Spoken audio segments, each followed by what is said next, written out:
Perempuan akan terkejut bila saya cerita benda ni.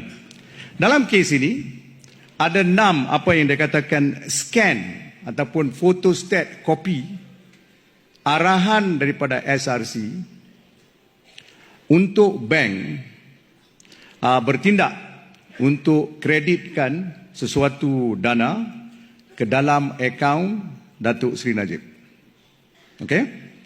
Now, 6 dokumen ini, semuanya 17. Yang lain tidak ada kena-mengena, tetapi dia boleh menceritakan macam mana SRC dijalankan ataupun di management dia macam mana. 6 scan copy ini yang melibat 3 pertuduhan yang terjumlah kepada 42 million ini,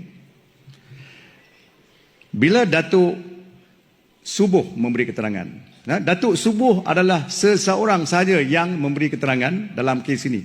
Sebab yang lain semuanya pendakwaan tidak mahu panggil. Ya, termasuk Jolo, termasuk Nick Faizal dan sebagainya.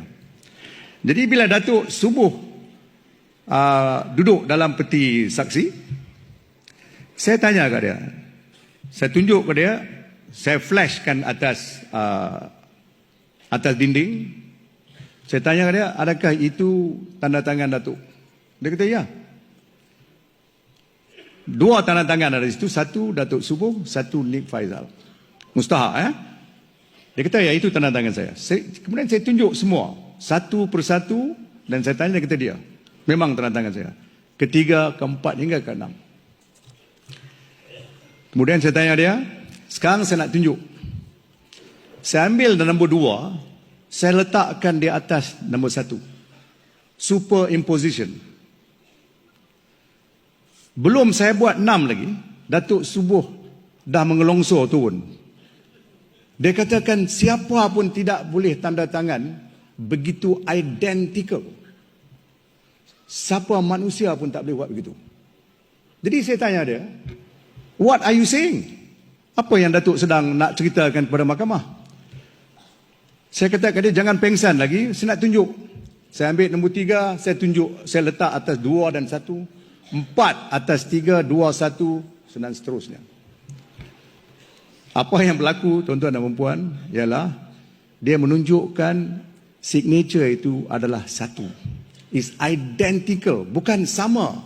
Bukan similar, dia sama. Jadi, saya tanya dia, adakah ini tanda tangan kamu sekarang? Dia kata no. Dia kata tidak ada manusia yang boleh sign 6 kali begitu sama. Tak boleh. Jadi saya tanya ke dia, macam mana signature ini ada dekat bank? Dia sendiri buka mulut, dia kata ini mesti cut and paste. You see? Jadi di dalam management SRC memang ada member-member management, termasuk Jolo yang memang selalu masuk dalam management SRC. Jadi apa yang berlaku ialah tanda tangan Datuk Subuh disimpan dalam komputer, cut and paste, dan dia dimasukkan kepada mana-mana dokumen yang perlu dikemukakan kepada bank.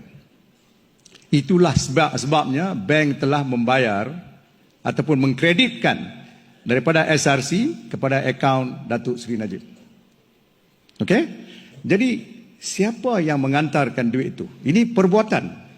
Actus reus. Bukan lagi niat. Belum masuk lagi niat.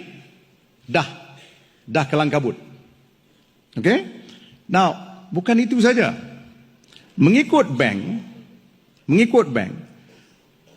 selepas dalam 48 jam, apa yang diantar kepada bank kena follow up dengan original dokumen yang ditandatangan oleh orang yang berkenaan. Dalam kes ni Datuk Subuh dan Nick Faizal. Jadi saya tanya kepada bank, mana ada original dokumen? Ini arahan kamu. Dia kata dalam 17 tu hanya 2 dia orang terima. Saya kata okey, tunjuk yang 2.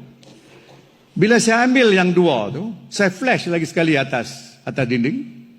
Saya tanya Datuk Subuh, ini kamu punya tanda tangan ke? Dia kata, no.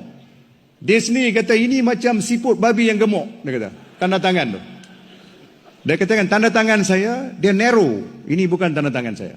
Now, tuan-tuan fikirkan, ini adalah dokumen yang original, yang seharusnya sama dengan salah satu daripada 6 dokumen tersebut. Dia berlainan.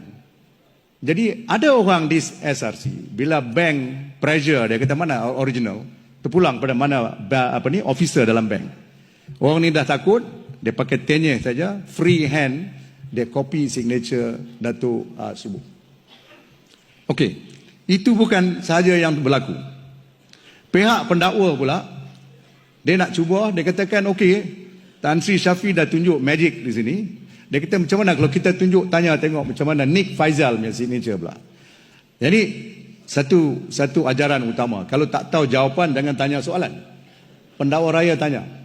Jadi kita ambil lah, tunjuk Nick Faisal make signature. Tuan-tuan percaya dah tidak? Nick Faisal punya tanda tangan juga cut and paste.